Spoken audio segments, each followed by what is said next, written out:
On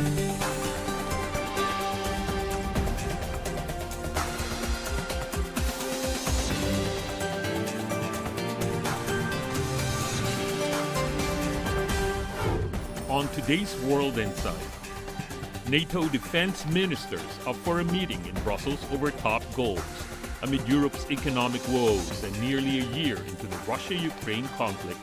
What does security mean for the 30-member military alliance? And with differences over defense spending, the type of military aid to Ukraine, and reservations over new members, how solid is a policy of all for one and one for all?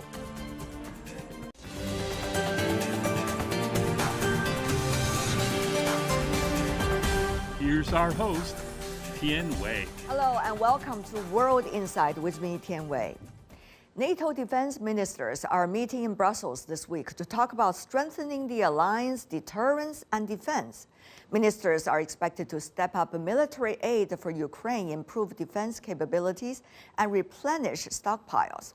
One of the major concerns will be the supply of arms to Ukraine. It's almost a year into the Russian-Ukraine crisis, and there have been many differences within NATO members regarding the supply of weapons.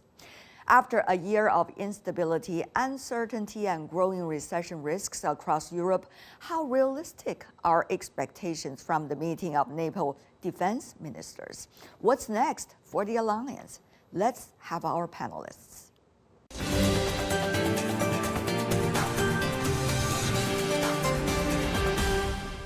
Joining us in Helsinki, Charlie Salonius Pasternak, lead researcher at the Finnish Institute of International Affairs. In Shanghai, Joseph Gregory Mahoney, professor of politics with East China Normal University. In Beijing, Zhao Hai, director of the International Political Studies with National Institute for Global Strategy.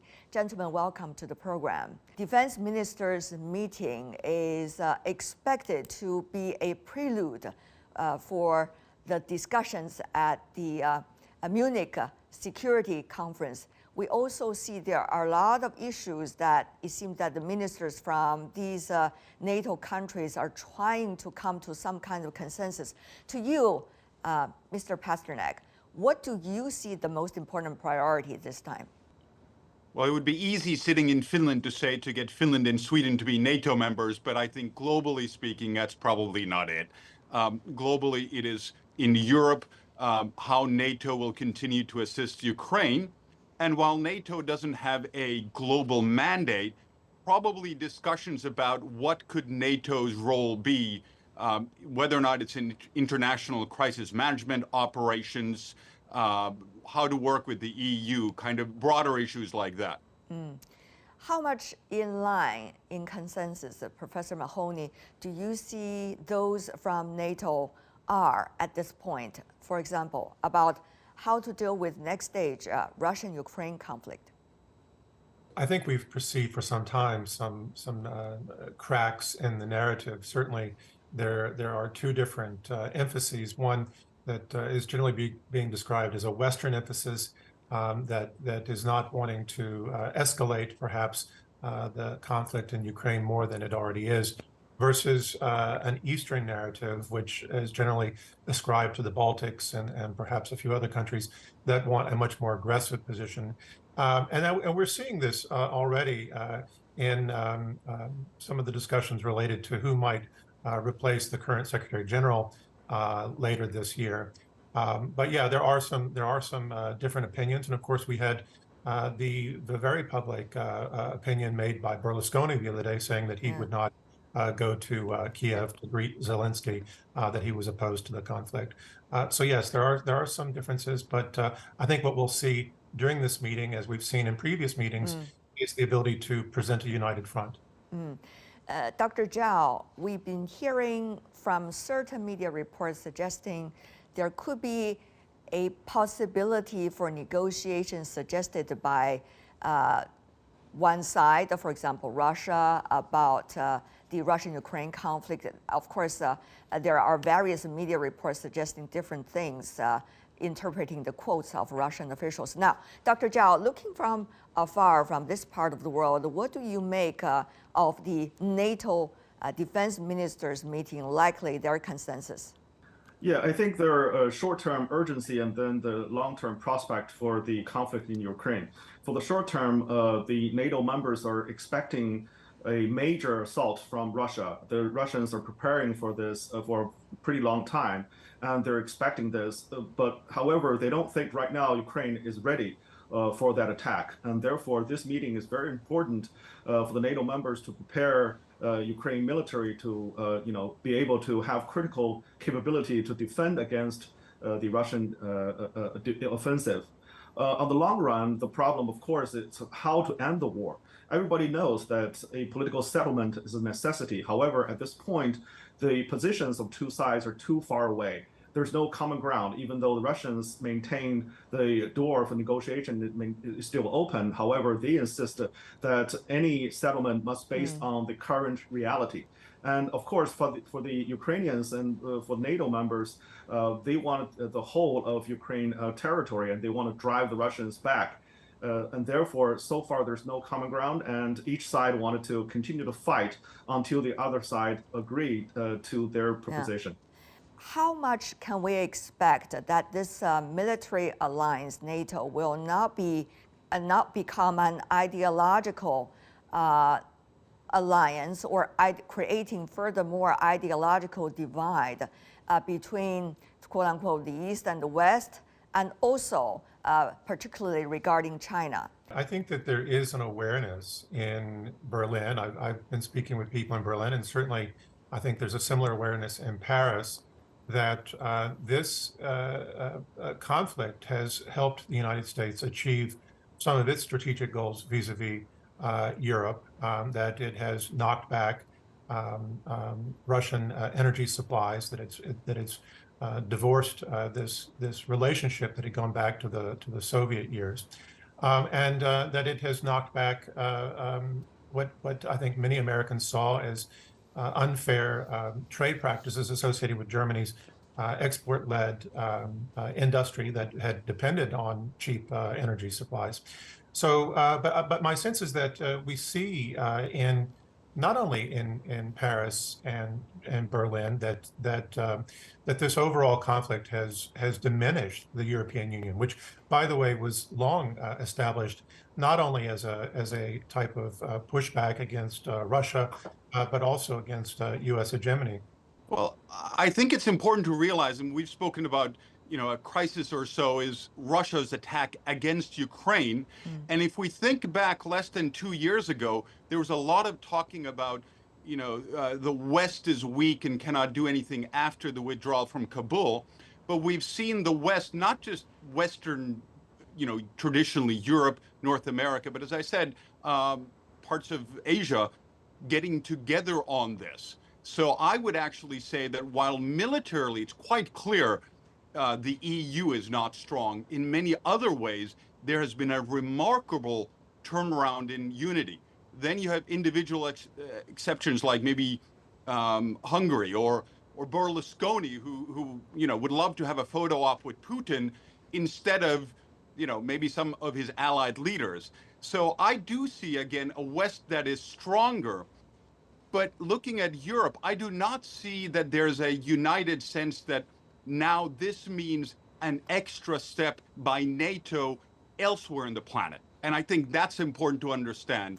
Certainly individual NATO members have different interests in Asia Pacific broadly, but it doesn't mean the organization is now going to decide that is our next kind of goal or target. Even though the NATO Secretary General in earlier occasions had mentioned the name of China and suggested differently, and also, of course, the last NATO last NATO leaders meeting was also categorized China in a very different light. Certainly as a competitor, which has been obvious for years. Looking at Finnish security policy documents for many years, it's been about great power competition, economically, ideas, hopefully not ideology as such, but a competition of ideas, technology, and so on. And I think that's maybe historically natural that these things happen, but that's separate from actual, I will say, military engagement, war, things like that, of course. And hopefully we'll never get there. Dr. Zhao, looking from your perspective, how do you see NATO is trying to paint the frame of its way of dealing with China and also its way of dealing with the largest priority right now, which is the Russian-Ukraine conflict? I think NATO's priority, I mean, its definition of China is misplaced and is under heavy influence by the United States. And I would emphasize that China have a very complex relationship with European countries. Competition may be one side of that, but there are cooperation, trade relations, many other people-to-people exchanges. So to emphasize competition alone is really following the U.S. narrative. That's number one. And number two, I think China has no geopolitical competition with NATO, and therefore, fundamentally, China does not pose any real threat to European countries at all. Maybe there are some ideological or political differences between the two sides. However, on many other respects, NATO should not put China in the position as a competitor, and even more so, put China into the same category with Russia. Of course, you emphasize this. China and Russia have very good bilateral relationship, but that does not mean that China would in any way support Russia's violation of territory or other things that operations in European continent. The third point I want to emphasize is very shortly that now you have two choices. One is to fight to the end, and regardless of the origin of this war, we can debate about that. However, the one side is that you fight to the end. The other side is the suffering of Ukraine people and also European people. So at the end of the day, we need to find a solution for this as soon as possible, which is not military. And right now, NATO's defense ministers meeting, whatever, is not actually seeking or even talk about that. And that's, I think, is fundamentally flawed. I agree. And since we're talking about kind of NATO and defense minister meetings, it's kind of natural that the discussion is more about security. Could there be security or defense cooperation? Absolutely. Then probably if it was a discussion of, I don't know, ministers of trade or economics, it would be a separate kind of discussion, or business leaders. So partially might be an artifact of that has nothing to do with NATO, which is a security alliance. Exactly. So if it was about the EU, then it's a different, much more complex relationship, I think. And there the EU obviously has the remit for trade negotiations, for instance. And so it's a very clear set of discussions with both the United States, China, other partners. So but in a way, I think, if I could jump in also, we see countries around the world that have been putting security very much almost at the top of their priority, if not the second. So how do you see the strength of rhetorics regarding quote unquote the security versus the other layers of usually very complex and sophisticated relationships? Will that concern about the so-called security rightly or wrongly hijack all the other priorities which are crucial, Mr. Pasternak? I mean, certainly there's been a fair amount of discussion about securitization. You see it, we have coming elections in Finland where, like in every country, there's discussions about jobs and healthcare and schools and all these important things for people in a daily life. But still, there is this security layer. And it probably has to do, if I'm looking at it from a Finnish perspective or maybe Estonian, that you cannot have good service of these other things, schools, healthcare, unless you have a fundamentally feel safe about your society. I think one of the things that we're going to see from the United States is once again talking about this Chinese weather balloon. What we've seen in the U.S. press over the last several days are 4 objects shot down by the U.S. military, one over Canada. And what we're hearing is that this is going to be talked about at NATO, alleged Chinese violating U.S. sovereignty. Now, I think in the past, what the U.S. tried to do when it was talking to NATO about a China threat, is it was really talking about U.S. operations in the Pacific along the Chinese coast and the South China Sea. And NATO didn't see that as part of its remit, at least as I understood it. And of course, a lot of NATO countries didn't want to imperil their trade relations with China. But now I think what we're going to see is the United States making the case that U.S. sovereignty is now being directly threatened. And that then keys a different aspect of NATO thinking and terminology. And that would be a concern that I would be watching out for the next few days. Dr. Zhao, of course, the Chinese Foreign Ministry over the past 2 days also made public that China also observed flying objects such as the shape of balloons from the United States in the territory of China over the past year. Do you see this apparent conflict of rhetorics, at least from two sides, will, in a way, at this time when the defense ministers of NATO meet, provide the United States with a tool to further pressure its peers, its allies within NATO to take side?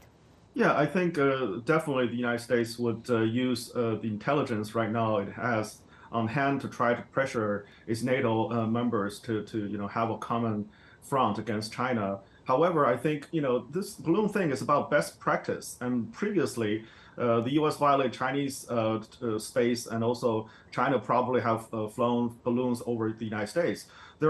It's like you put an extra layer of lens, you can discover those balloons. However, previously we don't deem that as a major national security threat. And because the level of threat is so light, therefore both sides and in many other countries, they don't use military force. They don't overreact. They don't use military force to shoot it down. And now the U.S. is breaking that best practice. And now they have to shoot down everything that they can discover using that new lens. So I think that's their problem. However, I think moving forward, going back to NATO defense minister meetings, the problem is now the U.S. is saying that the confrontation is multi-domain. It's all domain. Therefore, cybersecurity, space security, everything now is covered by national security. And in those spaces, and also now undersea, underground infrastructure is also a legitimate target for attack because of this Nord Stream blow up. So in the future, we will see a very complex, now further previously called gray zone confrontation. Now it's right out in the open, and many more normally fettered space are now broken. And so I think it's a very dangerous world we're entering into. And both NATO, Russia, China, every major responsible major power in the world needs to come together and discuss this in order to prevent further escalation and even a further uncontrollable outcome of this kind of conflicts. Professor Mahoney, how do we make sure that some of the fake news overreactions and the rhetorics will not poison the basic possibilities of being able to sit down together and to maintain peace? This is a very difficult question to answer, in part because as you have observed over the last several years, and certainly as others have, what we have seen has been a demonization of narratives.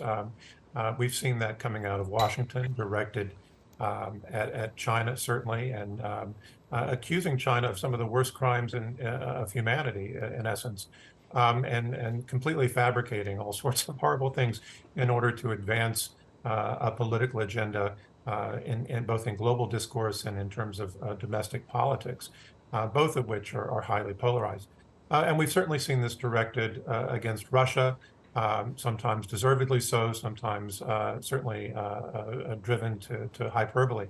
How can we make sure the misinformation and rhetorics will not poison the potential of parties seeking peace, since we're talking about security conference such as that by the NATO defense ministers? Well, I want to address the misinformation or disinformation part of this, because nowadays to handle that is much more complicated and difficult than before, because we're entering into the age of AI. Recently, we're all talking about ChatGPT and everything. So now you can use artificial intelligence not only to create content, but actually image and videos. And it's so real. normal people cannot distinguish the truth and the false. And therefore, just increased transparency for journalists, I think, is not enough. We need to do more for the government to provide new regulations and standards for providing news and information in the society. So I think it's about, to educate people and also increase government accountability to respond to this kind of challenge of AI. In this age, politicians needs to be more responsible and not be driven by this kind of misinformation. Of course, NATO is made of the United States, some of its European counterparts, and also the U.S. allies in different parts of the world. Now, Mr. Pasternak, how do you see the European countries as a whole and individually, for example, where you are coming from, to be able to maintain your independence and also your balance in terms of cooperating with the United States? Well, I think it's important to separate NATO, now 30, soon to be maybe 32 members, from then the US's other alliance networks. Quite famously, of course, you know that in Asia, there isn't a NATO, there is it's called a hub and spoke model of US bilateral alliances, basically. And the US has different reasons for having approached this. So in NATO, we're seeing right now that one country, or maybe two, Hungary and Turkey, are preventing Finland and Sweden from becoming members, when quite clearly NATO, United States, France, Germany, etc., would like Finland to be members. So I think it is incumbent to nations to realize what NATO, for instance, is for. Political discussions and preparations for common defense. But of course, common defense is a limited in its geographic scope. It doesn't mean if the US goes and attacks somewhere that all of NATO then has to support it. Some NATO members might, and some don't, as we saw in 2003 in Iraq.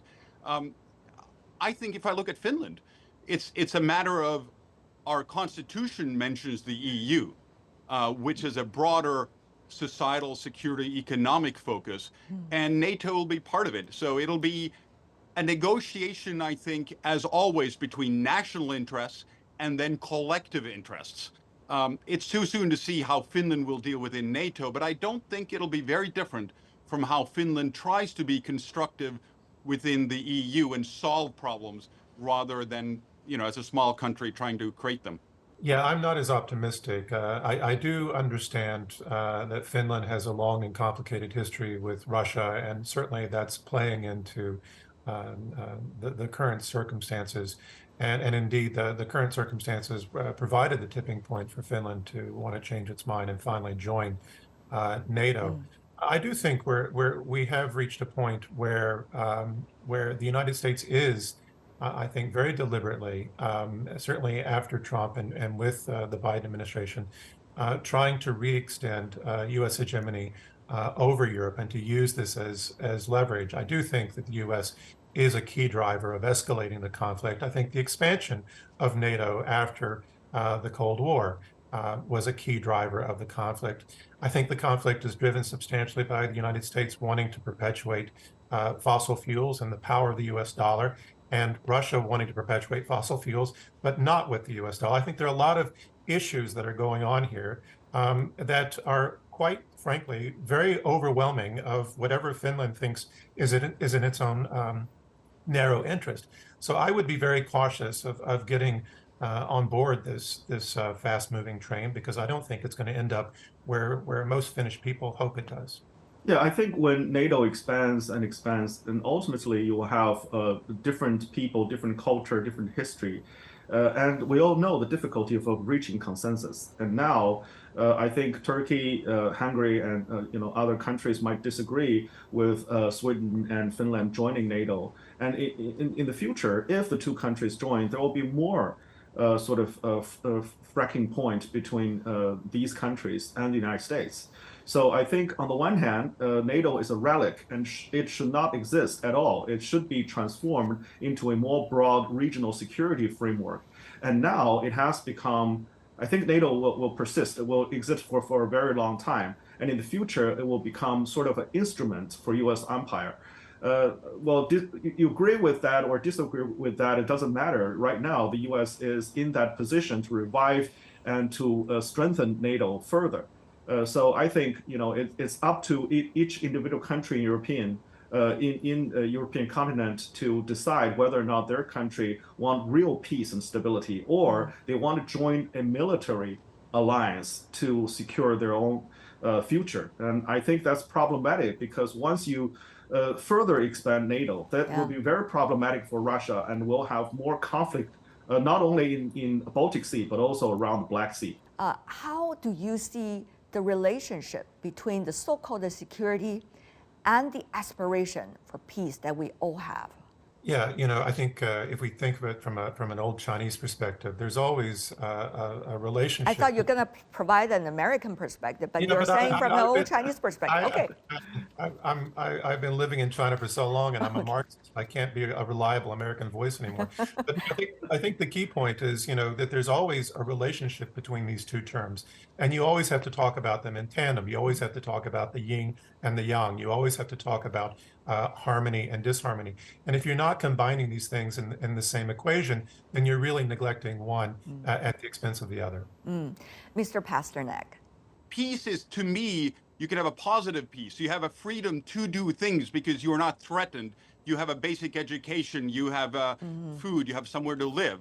And security, I'll take a small country perspective, of course, you need that fundamental security for yourself, your community, and the country. Then you can begin to have broader aspirations. Last but not least, Dr. Zhao.